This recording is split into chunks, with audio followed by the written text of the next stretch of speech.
Hello, it's Dawn Michelle and welcome back to my channel. So today I'm going to be doing a little bit of spring cleaning. Well, really, I've been doing spring cleaning. So I took a whole weekend or a weekend and honestly a couple of extra days, and I cleaned out my entire office. I reorganized a bunch of things, including my decks as well as my books. And I was just kind of, doing that spring cleaning thing that I seem to do around this time every year. That was something that I did a couple of weekends ago, so I thought now what we would do is I have an entire bin, and there are a lot of decks in here, of decks that are currently sitting in my purgatory box. So part of what this video is sharing with you the decks that I am definitely going to be rehoming, and then just for me to kind of talk about and maybe think a little bit about the decks that are in the maybe pile and see if I do want to go ahead and rehome them or if it's something that I just need to put away for a little while.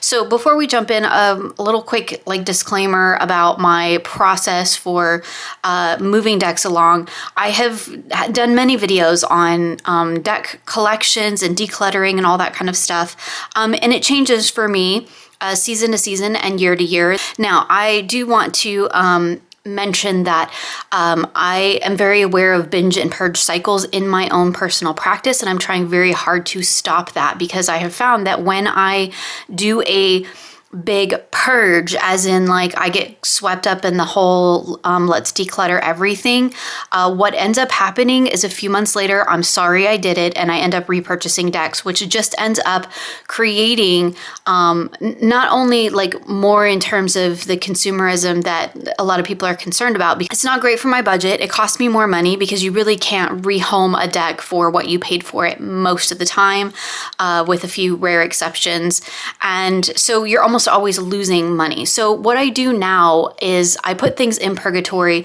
and then I also put things in storage. So the kind of rotation I have now is decks that are out in my office on bookshelves or in bins or whatever are decks that I am working with. Some of those decks live out on bookshelves because they're decks that I'm always going to be working with. They never go into storage. I may not work with them in any given year, but they will eventually come back into my rotation because they're, important decks for me, or meaningful decks, or decks that I just really enjoy working with. And then decks that I'm not currently using, but I still love, I don't want to get rid of them. They're still important to me. I'm just not currently working with them at this time or at this season or during this year. They just go into storage in my closet. And then I have that final purgatory bin, which is where the decks go when I'm pretty sure that I'm ready to move on. But I do not want to, for this video, to perpetuate the binge and purge mentality. For me, that's not healthy, so I don't want to encourage any sort of unhealthy behaviors for others. It's also really important to note that just because these decks did not work out for me does not mean that they are, not fantastic decks. It's also nothing I say or express in this video is meant to be a dig at a deck, a creator, a publisher, or anybody who has any sort of connection or relationship to that deck. These are all just my own personal experiences and opinions. What resonates for me might be, the thing that doesn't for you, and the thing that I'm yeah, that doesn't work for me in my practice might just be the thing that works for you and yours. And that's one of the reasons why I wanted to go ahead and do a declutter video, because there's a lot of times when I watch declutter videos and I'm the thing that makes that deck not work for somebody else, say maybe it's super numerological and that's not something that works for somebody else who reads really strictly Rider-Waite-Smith.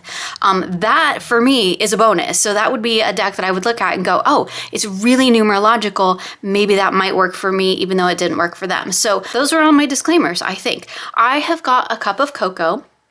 It is kind of a dreary day today, so I've got on my old comfy sweatshirt and I've got a gigantic box of decks that we're going to go through, and we'll just be here for however long it takes. I may have to break it into a couple different videos. We'll have to see.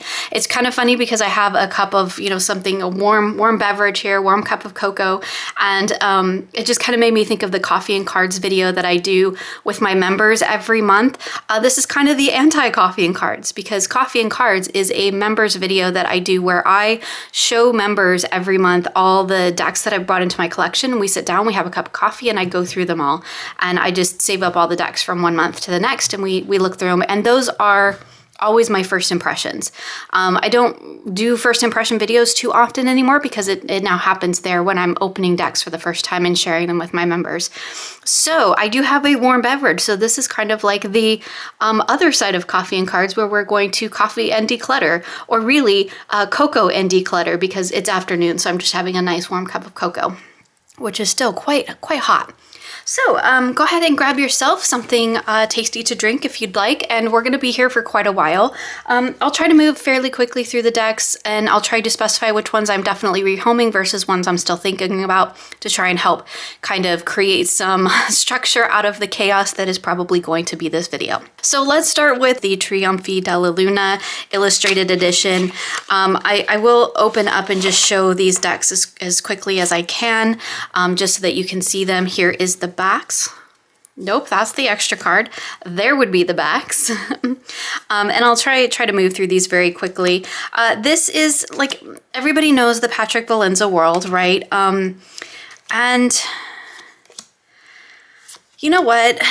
I was thinking, now that I've said that, now I'm kind of looking at it going, okay, maybe I just was not ready for this deck when it came into my life. It was definitely a deck that I purchased as a FOMO deck. And I think that when I got it, I was just like, yeah, no. But I really do love the color palette of this particular deck. I would probably like the Marseille style one even better. But I don't know. Now I'm looking through it going, oh, I kind of like these little creatures. So this is a great example. We'll just start this declutter off with the deck that now I'm kind of like, maybe I'm not going to declutter it. This is a great example of why I put things in purgatory. This deck has been in purgatory since I got it, like whenever it was released. What was that, a year ago? Definitely sometime last year. That's when it was released. And I was like, I don't know, maybe it was just where I was at the time. And okay, this card, like, I get it. It's funny. I really don't like it. I'm just saying that card bothers me. But like this, I absolutely love. And this I absolutely love. So now I'm just going to take a quick flip and see, because now I'm kind of thinking, maybe, yeah, I might actually want to keep this deck. But anyway, what I was saying is this is why I put things into a purgatory box and I let them sit for a long time, because sometimes this is what happens. I'll get a deck and when I open it and I have a reaction to it, I'm just like, oh, absolutely not. That's just not for me. But it could be more of a reflection of where I am at the time when I get the deck, when it comes into my life, and things that I have going on. I mean, that's a pretty rough 10 of swords, but like I kind of like it. So maybe it just wasn't the right time and place for me to have this deck. So let me just kind of keep flipping through it. It kind of makes me laugh. And again, I'm leaning towards maybe I'm gonna keep it. I really love this 9 of coins. That's the thing about this deck, is sometimes the characters are a little off-putting, but I really love the color palette. I do love that it's a quirky, weird little world that he's created. I did have the Deviant Moon, and I did spend an entire month with it. I did a whole video on it, and I did end up moving it along. And the Deviant Moon it didn't ultimately end up working out for me, but okay, I'll be honest, now that I'm looking through this, I'm kind of second guessing that maybe it is now the right time and place, because like I'm actually really digging this color palette. I just don't like that 3 of Cups, and I think that's really what it is. It's that one card, and now here's the question of, am I gonna let that one card undo a deck for me, like be a deal breaker? I don't really have like deal breaker cards. I have things that I prefer to see in decks and things that I'm like, you know, that I have a preference for. I do like that Queen of Coins. And for the most part, like I don't really have deal breakers. I can work around it, and generally when there's a card that has something in it like that I'm like kind of opposed to, there's usually a reason for that. So maybe I might need to do some work with that card. Okay, so let's just start this whole thing off with, I thought this was going to be a no-brainer of it's time to let the Trionfi Della Lunne Illustrated go, and now I've totally changed my mind, and I think I'm going to give it a try and work with it for a little bit and see how it works out, because now I'm kind of liking what I'm seeing. So again, off to a great start, not decluttering anything. I mean, honestly, when I started, I really thought I was going to rehome the Trionfi, so I guess you just never know. Here's the thing with this deck. So this is Messages from the Spirits of Nature. And it's a lovely Hay House deck. It comes with a lovely little guidebook and everything. Here's the backs. And I really do like this deck, but I'll be perfectly honest. I have not used it. I bought it to have as a sort of more of an inspiration, not so much as a reference, but an inspiration for a deck that I was currently drawing, which is done, and I need to get my keywords on it and actually like get it out into the world. But because I know I have that, and that does feature like all the things that are really important to me in terms of this kind of an energy, like spaces and places, I really just don't feel that I need this deck because I'm gonna have my own. So again, that's a very me thing. But I do really like the cards. I like what's being depicted. I really like the keywords. And I think that it would work really, really well. But again, it's just because I have my own. So I think that this is gonna compete with that. So I think for now, this one's gonna go back into the purgatory. Okay, so here's another deck that I'm like, maybe it's time to let it go. And this is the Goddess Temple Oracle cards. And I really do enjoy this deck. I have used it quite a bit, and I've done quite a bit of work. And I think I have a video on it. Here's the backs. But it has its own system and its own structure, which is really fantastic. But I do feel that sometimes it's because it feels very in the, I think it's Celtic, but I could be wrong. It does, oh yeah, like Lady of Avalon. I do have other decks that kind of sit in the same space for me. Like, here's the thing is I have a lot of goddess decks. And I'm trying to think if there's any reason why I would want to pull this one out over another one. But again, it's very tied into Celtic goddesses. And I feel like I have other decks that do that as well that may actually sit better in that space. But this is, again, a deck that I think I need to probably put in the maybe pile. And here's the thing, I think probably most of my maybe decks are on top because they're the ones that have gone into the box the last, like the latest, if I can think about how to say that. So that's probably going to be the case for a lot of these first ones because I'm just grabbing. I have edged mine and I distressed the edges, which I kind of wish I hadn't done because I just really like the green color. I mean, I could do it over, although it's kind of distressed on the back and that's what I was going for. But again, I think this is another one that I need to kind of take a moment and look at it and see what else I have in my collection that might sit in the same space and see if they compete. Okay, so here's a little pocket deck that I know is for sure in the to be rehomed pile. I do not have the box for it anymore, it just has this little bag that I made for it. And this is the Ashera tarot. It doesn't come with a guidebook or anything, but it definitely comes with these little cards that tell you all about it. This is a Thoth-based deck. Here's the backs, which are beautiful. And the thing with this deck, which I think this is like Lisa's favorite Thoth-based deck, and I'm over here like, nope, it's time for it to go. But here's the thing with this deck is if I had bought it in the full size, I might be more tempted to keep it. But with it being at a pocket size, I have discovered that I really only use the pocket size decks in other places in my home or when I'm traveling or I'm out and about. They're not decks that I pull for just everyday sort of readings most of the time. I'm more apt to use like a smaller oracle than I am a smaller tarot. And so knowing all that about myself and about my practice and how I work with my cards, I'm just not called to pull out pocket tarots very often. I make exception for Barbara Walker because I don't have that in the full size. And from what I've heard, the full size really isn't that much bigger than the pocket size. I make an exception for that one.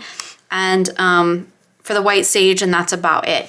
I really love the illustrations in this deck. I think it's absolutely fantastic. It's a wonderful Thoth-based deck. I may at some point get the larger version. At the time I purchased this, the larger version was not available. And then I think like a week or two after I bought it, then the larger version was out. And I was kind of just like, nope, I'm done with it. I'm not gonna go there. But I do think that if I were to work with this, it would, definitely be something that I'd want to work with in the larger version. But the thing for me, and the reason that I am looking to rehome this, or pretty much am for sure that I'm going to rehome it, is because it occupies the same space as my Hardy Tarot, and I just bonded to that one. So this one just sits languishing because I'm attached to my Hardy Tarot, and I'm just not going to be working with this one. So that's the Ashera Tarot, and that one definitely is going to be up for rehoming. So another deck that's up for rehoming, again, I don't have a box for. I think if I remember correctly, it just came in a white tuck box anyway, and I've made this bag for it. And this is the Frau Duchess Tarot, I do believe is the name of it. It does have a little, Frau Grand Duchess. I don't know why I can't get that right. It does have a little white book. Here's the backs. I really do like this deck. I enjoy collage decks, but the thing that I found with this deck, again, really similar to the Ashera Tarot, is that it kind of occupies the same space as some other decks that I have, primarily the Housewives Tarot. This sits in the same space for me as that deck. I also have several other collage decks like the Rosebud and things like that. I don't know, they just fit into my practice a little bit better. I like the depictions a little bit better. I do think this is a really cool collage deck. It's also a really affordable collage deck, which is really nice for an indie deck. And I like a lot of what's been done with it, but I'm kind of at the point where I'm a little bit, I don't want to say oversaturated with collage decks because I have tons of them and I really don't have any intention of downsizing my collage deck collection because I really love collage, but it has to be collage that speaks to me. And this is my favorite card in the deck though. This Hermit is amazing and I love it. And again, kind of like the Trionfi Della Lunne in reverse, right? Am I gonna let one card that I absolutely love make me hang on to a deck, right? That's the same as letting one card completely ruin a whole deck for me. So even as much as I love that Hermit card, there's a lot about this one that I do really appreciate, but there's a lot about it that just, I don't know, it kind of misses the mark a little bit for me. It feels a little bit chaotic, and I do feel like I have other decks that really sit in the same space that I have already connected with and already bonded with. Again, I don't mind having lots of different styles of collage decks because one collage deck to the next can be very, very different. But in this particular case, I have other decks that sit so closely to it that I way prefer and have already taken the time to bond with that this one just isn't getting any use in my collection. I also find it really hard to read the titles at the bottom because they're they're stamped, like letter stamps, which is really cool, but they're really, really light. It's a great card stock though, just really shuffles well and all of that, but definitely one that's not going to be staying in my collection because again, it just occupies the same space as a few other decks that I just really do enjoy working with. And while I don't mind having a bunch of collage decks, I don't want collage decks that do the exact same thing. So this one is going to be finding a new home, and this is the Frau Grand Duchess Tarot. So another deck that is definitely going to be finding a new home is the Sacred Cycles Oracle. Now this is a lovely deck. It is definitely a deck geared toward people who are people who menstruate and have their monthly cycles. I really love the artwork. It's charming. I have talked many times about this artwork with I think with my members. And like I talked about, I might turn it into an oracle or something like that. But honestly, like I just don't have the time, and I really just don't have the inclination to do that. And I have other decks that are more in alignment with where I am in my personal life, in terms of sort of the sacred cycles type of an energy, or the feminine cycles energy.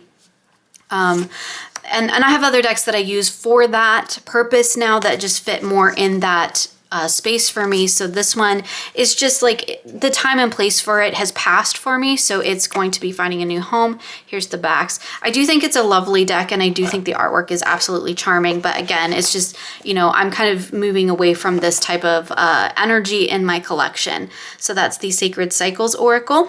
Okay, so the next deck I'm going to share with you is not going to be up for rehoming because it does already have a new home to go to, but this is the Tarot by Caro, and this is a lovely little indie deck. I think I talked about this in a monthly wrap up at one point because I did work with it for a month. Here's the backs.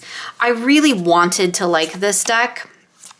I think the color palette is really cool, and some of my favorite tarot tubers who I really admire love and work with this deck. But that's just a case of, again, just because I see somebody on TarotTube who I absolutely adore and respect, and may even have a reading style or practice that is similar to my own, and it just... a deck that works for them just doesn't work for me, and that just really comes down to our own personal view and taste. This is a really cool deck. It's definitely a Rider-Waite-Smith deck, which is totally fine. Most of my decks are, but this one just fell completely flat for me. It just, I don't know, it didn't have the depth. There wasn't any feeling when I worked with it. And that's really what it was. I think I mentioned a lot, or I talk a lot on my channel about felt experiences with decks. Like that thing that's really hard to translate into words, where like, I pull out a deck and it evokes a feeling of some sort. Sometimes it's, you know, really good happy feelings. Sometimes it's, you know, a little bit scary shadow feelings. Sometimes it's joy. Sometimes it's curiosity or creativity or things of that nature. This deck for me just didn't evoke anything, like at all, no feeling. And again, that is nothing against the deck. It was just my experience with it. It could also be where I was in my life and all of that kind of good stuff. But unlike the Trionfi Della Lunne that I started this video with, I don't really feel the need as I'm sitting here flipping through this deck to like give it a go again. I did spend a solid month with it. It just fell really, really flat for me. So, and as I'm looking at it here, flipping through it again, I'm still not like, I don't feel anything. So that's fine. It's just not a deck that's meant for me. So I'm going to go ahead and send it off to its new home. But I did just want to show it and mention it because it is a deck that I own and am rehoming. There's again the beautiful backs. And this one is the Tarot by Caro, which is beautiful, but just not for me. The next deck that I want to talk about is the Lune or Luna, I can't remember, Tarot. I go back and forth on this deck. It is gone from my spring basket to purgatory to back to basket to purgatory and all that good stuff. My copy just came in a plain white box, so I made a bag for it. Here is the backs that are absolutely beautiful. I edged mine in a sort of green color to try and match the green leaf on the back. Here's the thing. I really do love this deck. It's really sweet. And it has a very soft, gentle, playful kind of energy. And I feel like it would be a really fantastic deck to go to if you were like feeling a little bit tender. You know, maybe it needed a little bit, like look at this Queen of Pentacles. Like this is a hard one because also the figures are like, there is attempt to make older figures here, which is fantastic. And there's some nice diversity in this deck. But it's just like, I got it thinking it'd be a great spring deck, and like it's got a really gentle energy. So if I was feeling in that tender place, maybe this would be a deck I could go to. The thing is as much as all of that is true, I just don't, because when I am feeling in this vulnerable, tender space where I want a really soft, nurturing deck like this, I have decks that I'm already deeply connected to that serve that purpose in my collection. And because of that, this deck just doesn't get any use. I don't ever pull it out, hardly. I think I used it for Simple Sunday readings a couple months ago. Might have even been in January. Because I think it's beautiful and I do really like it. But again, it competes with other decks in my collection, or maybe that's the problem. It doesn't compete because I already have a connection to those other decks. So those are the ones I'm going for anytime I need this kind of an energy. And it's just like, I don't even think about it, right? It's just I immediately go to it. So, as beautiful and sweet and gentle and nurturing as this deck is, I just don't ever use it because I have other decks that I'm already using in this way. And I'll be perfectly honest, I'm okay with rehoming this one because there's a linen edition that if I decide I need it back, I'd rather have the linen edition anyway. So this one is going to be finding a new home. It's a gorgeous deck. It's beautiful, gentle, sweet, and I really do love looking through it, but I just don't end up working with it because I have other decks that I use instead. So this one will be up for rehome, bag, and everything included. Okay, so now let's talk about a deck that I definitely know is going, which is the Urban Tarot. This is a mass market deck. I think I've forgotten to say like whether things are mass market or indie, and I apologize for that. This is a Thoth-based deck, if I could talk, which I bought for that reason, and I bought because I thought that I would pair it with the Fountain Tarot, which is something that an idea that I got from Rumor, and like it's beautiful. The problem with this deck is that there are too many cards in it that for me are personally triggering. And again, this is a very me thing. So there are things in this deck that I find upsetting and like not in a I have shadow work to do around that type of a thing, right? You know how there's that like it's different. Like there are things about like the Nicoletta Ciccoli, okay, that I find a little bit hard because I have shadow things around inner child work that I need to do. And that's fine. I'm aware of that. I know that. I see that. There are things in this deck that bring back memories of things that I've already dealt with and things that I've already moved on from, and seeing images that relate to that in this deck take me back to a place that I don't want to go to, if that makes sense. So like without getting into too much personal detail, but right, like in just me being honest in why this deck is leaving, it's a super cool Thoth deck. I think the illustrations are fantastic. It's just there's too many cards that for me personally create issue in my life. I never want to pull this deck out because I know the minute I do, like I'm afraid one of those cards are going to come up and I'm going to have to like try to work my way around it or try to remember all the work that I've done to work through that. And the case could be made that maybe I haven't really worked through that, right? Let's just be honest. But at this point in my life, it's not something that I want a deck to trigger on its own out of nowhere with no like kind of warning, if that makes sense, right? If those are things that I need to deal with, then I need to deal with it in a more prepared way than just randomly pulling a card that I'm gonna like be completely knocked over by. So again, that's a very me thing and very tied into my own personal life and my own issues and whatnot. So nothing against the deck, but like this is me being really honest with you about why a deck is leaving my collection. So that's the Urban Tarot and is definitely going. Okay, so let's switch back to something a little bit softer. This is the Gentle Heart Tarot. And I'll be perfectly honest, this is a deck that I think Lisa and I both picked up on a whim at the Northwest Tarot Symposium because we were like, oh, it's all pink and it's so pretty and like all of that, right? And I think, I mean, correct me if I'm wrong, Lisa, but I think we kind of talked each other into the deck. Here's the beautiful backs. It is gorgeous rose gold gilding. It feels like nice gilding too.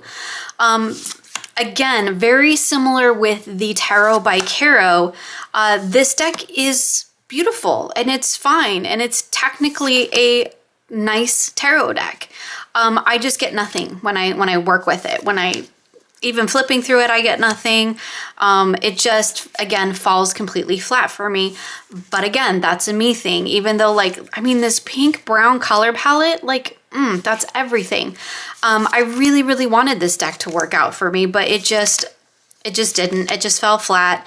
There was no feeling when I was working with it, and because of the way I work with tarot and because I don't read professionally. So everything that I do when working with a tarot deck can be feeling based. You know, it's okay if every deck makes me feel something. I don't need to stay distanced or in a sense, almost objective, right? Like, I mean, you need to be objective when you're reading tarot for yourself. But if you're reading tarot for yourself, part of the idea is to dig down deep, right? To get beneath, to get to what's going on beyond what you can just see and experience on that surface level. And for me, this deck doesn't go beyond that surface level. So it doesn't really serve a function in my particular practice because of the way I work with tarot.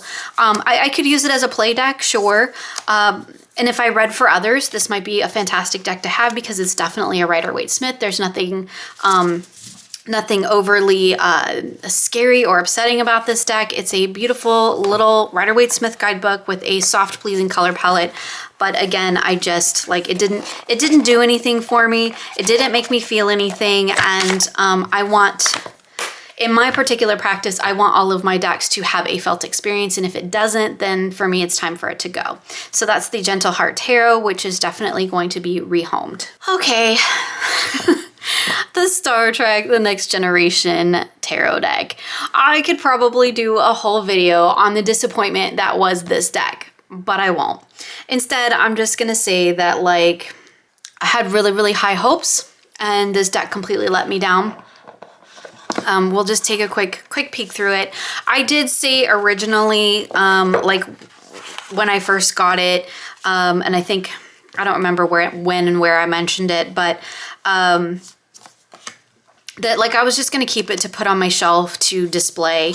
And the thing is that, like, and I thought, right, that's a cute idea. Like, I love to look over and see my little Star Trek Next Gen family looking back at me, right? Because that is a show that has a lot of personal significance for me. Like, this deck is bowed too, just to let you know. Like, it's never been used. It's never even really been out of the box besides the few times that I've looked through it. But love Guinan in here though. But what it comes down to it is that every time I actually looked at the box, it was just disappointed. I was disappointed all over again every time I looked at it.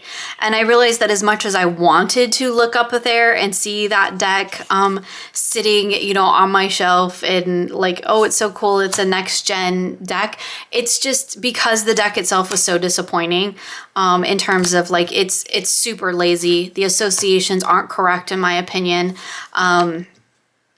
In terms of the suit associations and the meanings, and it just, yeah. So that's that. I'm not gonna harp on it. This publisher, I think, is aware of the sentiments around this particular deck at this point.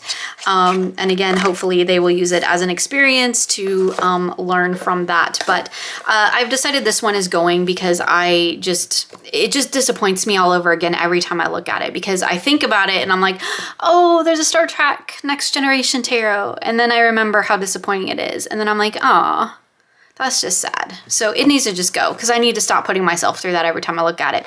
Okay, so another deck that is definitely moving on from my collection is the Angels and Ancestors from Kyle Gray. Now this is a deck that I've done a lot of work with over the years. It was, I think it might have been one of the first decks I edged in, like, that sort of distressed type of style that I was doing. and still do on occasion when I have time. So here's the edging that I did on it. I have had whole readings based around this deck. I've done several videos showing the readings based around this deck. And this deck worked really well for me for that during that time. But I think that this is just a case of where I have moved on and my practice has evolved beyond that. And the things that I'm focused on in my practice is beyond this scope now. Or really, to be honest about it, like it's kind of narrowed down. So where this deck has a lot of different angels and ancestor type energies represented, and I do keep mine in like separated because I would use them for a particular reading. I now have another deck or another couple of decks that I use for that particular reading, because it's more actually keyed into the energies that I'm working with currently, or like really have been in the last couple of years. So I haven't used this deck too much since kind of shifting my practice. I do love this Mirror Guardian card, and it's been sitting in purgatory for a really long time. So I think it's just time for it to move on. Again, for me personally, there's nothing really wrong with the deck. Like I didn't have any issue with it. I've just moved on from this. I do understand that there are some issues around the deck itself in terms of like appropriation and things like that. So just might be something to be mindful of. But for me, it's just time for it to go. I've moved on to other things. So this one is definitely going to be up for rehoming, and that's the Angels and Ancestors. Okay, so another deck that is definitely going to be moving along is the Wisdom of the Trees Oracle. And this one kind of makes me a little bit sad because I was actually really excited about this deck when I first got it. And I've really, really wanted to use it. But here's the thing with this one, and you'll see probably in other decks that I'll probably end up showing throughout this video or series, whatever it ends up being. Here's the backs. Decks like this that do not have keywords do not end up working out for me in the long term. So this deck just has the tree, and that means I am entirely reliant on the guidebook to get any sort of message because I do not have a great depth of knowledge when it comes to these trees. There is also a structure and a system, which I think is really cool. But again, without keywords, I don't have anything that I can really do with this without, like I said, getting into the guidebook. And I've mentioned before, I don't mind getting into a guidebook when it's my choice to get into the guidebook, when I really want to dive deeper into a card. But I don't want to be beholden to the guidebook. I don't want to have to get into it. So decks like this where there's just a title, for the most part, there are a few rare exceptions, because there's always exceptions to every rule.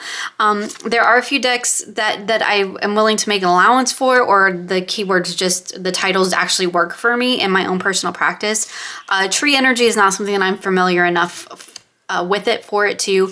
But again, just a case of no keywords means I'm completely reliant on the guidebook, and I just really don't want to be. I did think about putting keywords on this deck, and it has actually been sitting in a bin of decks that I wanted to maybe do a mod on, but really just at this time in my life and where I'm at, I just don't have time for that. Like I'm making my own decks and stuff, so I don't really have a lot of time to modify other decks to suit my needs. There are other tree oracle decks, and I do have other tree oracle decks that fit my needs much better. So this is a beautiful little set, but again, I feel like I'm a little too reliant on the guidebook, so it's definitely time for it to go ahead and go. And that's the Wisdom of the Trees Oracle. Okay, so another oracle deck that I think is probably, I don't know. We're gonna look, because that's like kind of the point of this video, right? This is the Sweet As Affirmations 2, more motivations for your creative manic mind. I picked this up on a whim off of Amazon. Because like I thought the concept was really cool, and like creative chaos, that is totally my brain. And so like I thought this might work really well. Like it says, I piece in and out and all things in between. And then there's a big message on the back. But like I just haven't used it like at all. I bought it, I looked through it, I was like, oh, this is kind of cute and fun and, you know, cool and all of that. But like I'm a contagious fireball of laughter and joy wherever I go. That's so not true. Sorry, there might be some curse words in this deck. But like I really do love that card. And I think that there were some of them that I might have actually put the ones I like on top. Maybe that's what I did.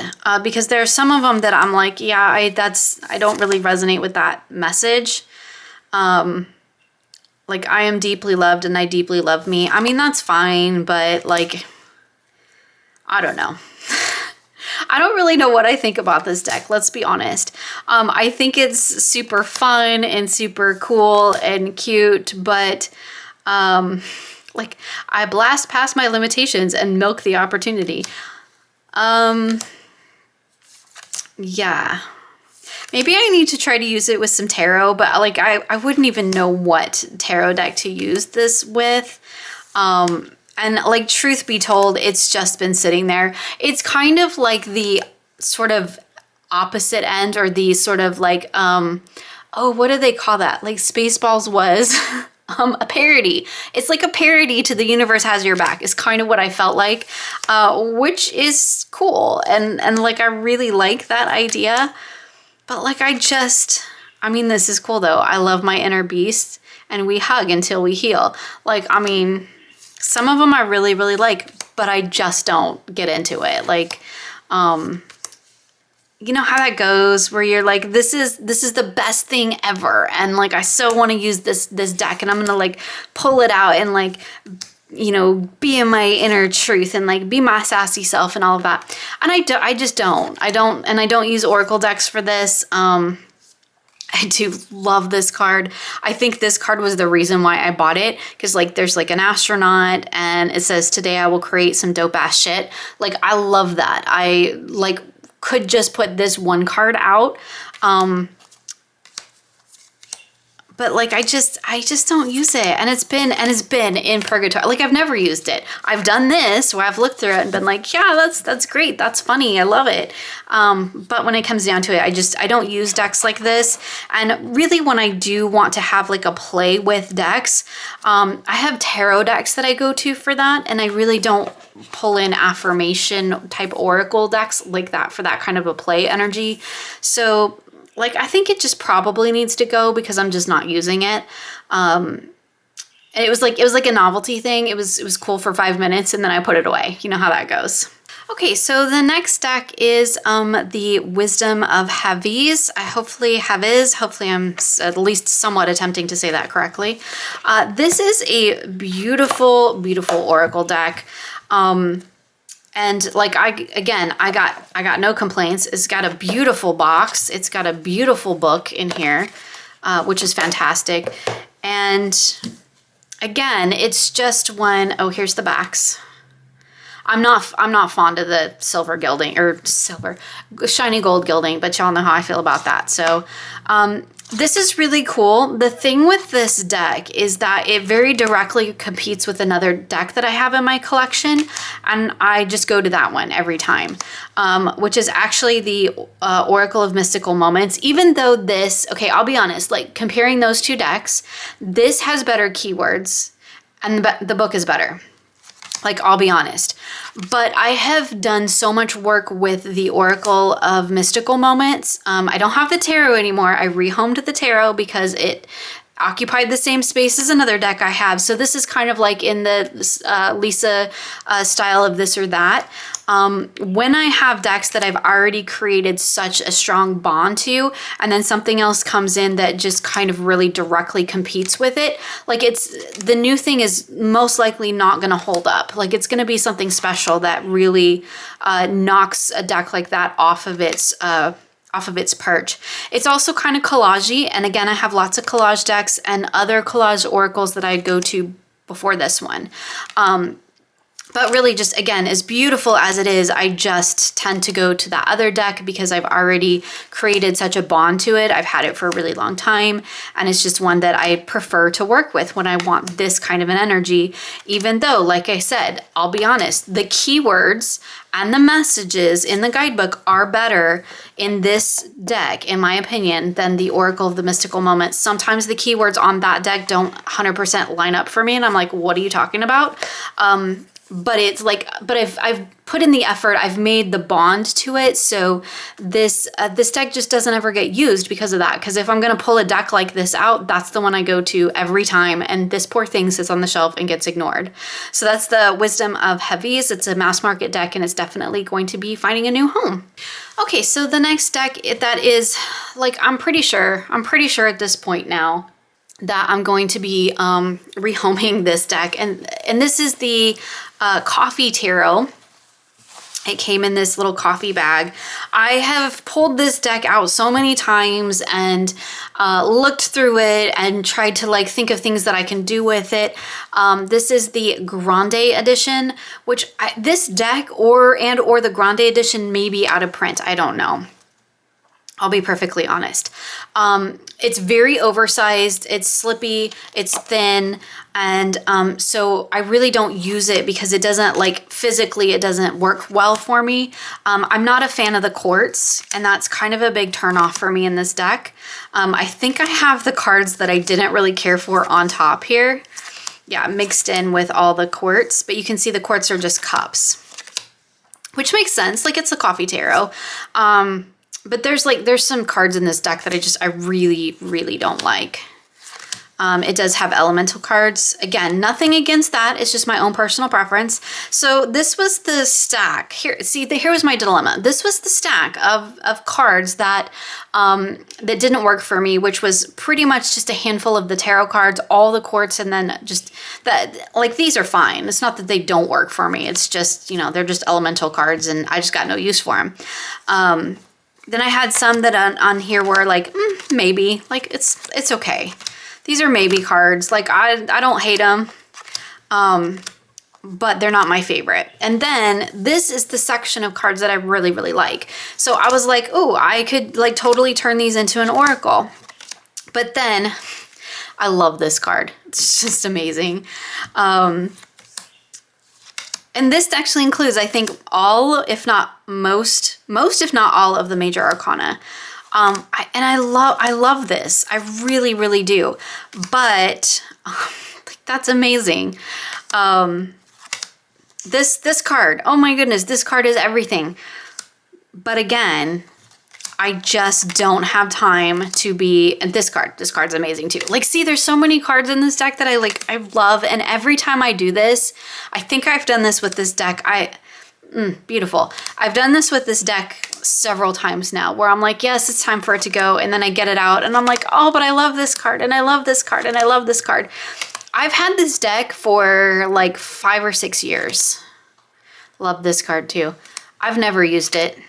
Not once, not as a tarot, because it's too big and there's a lot of cards that I don't care for, and I was like, I'll just mod it. So it went into the bag to be modded, and that never happened either. And it's like, it's been years and years. Like, it's just time for it to go, right? I need to stop. I'm not gonna mod it. I'm not gonna get around to creating an oracle out of this. And even if I did, like, I don't know that I would even use it. And again, we're back to, I have something that I'm working on that's kind of, it's not similar, but it has some of the same elements, and so like that will directly compete too. So it's just time. It's time, right? Yes, it's time for it to move on. Okay, the Coffee Tarot going up to be rehomed. I've decided. Okay, so I'm gonna do one last deck here, and then I will probably wrap this up, and I think we'll do a part 2 because I still have quite a few decks left, and I don't want this to drag on forever. And we're gonna end here with the Stranger Things Tarot deck. I no longer have the box. I do obviously have the book, and I've made a bag for it, and I have edged this deck. So the bag is like the kind of to match this, and then I've got the Christmas lights on the inside, because if you've seen Stranger Things, you know about the Christmas lights. I have edged it in black. I don't know if it stops transferring or not. Here's the backs. I think I've done a video maybe on this deck, and I was using it quite a bit with my Southern Gothic decks, and I've since kind of, although, oh, I love that card. I've since started using other decks in that reading, and like I like Stranger Things, but I'm not a Stranger Things fan in the way that I am like a Next Gen fan or a Stargate fan, right?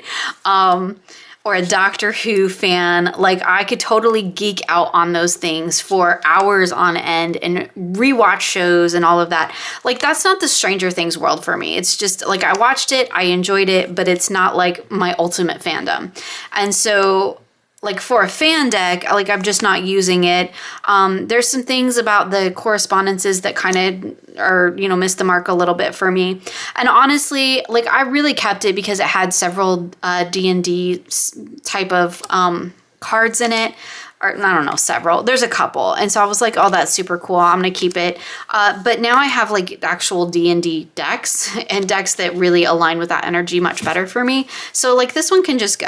And yes, it's still bleeding. I'll just be honest. So if this is something you'd like to purchase or pick up from me, just know that, yeah, it's still transferring a little bit. So it just needs a good scrub down with some paper towel, and I haven't done that yet. So anyway, that's the last deck that we're going to do in this video with the Stranger Things Tarot. I will leave a list of all the decks that I've shown here. There'll be timestamps below. I will also have links in case there's anything that you'd like to purchase new. And if you're interested in any of the decks that I have stated that I'm going to be rehoming, I'll have my email address on there, so please feel free to reach out to me. I will definitely just try to get to them as I can, and just please have a little bit of patience where that's concerned. So that's it for, I guess, what is now part 1 of my spring cleaning declutter. So thank you so much for hanging out with me today. I hope you enjoyed this video, and I look forward to sharing with you again soon.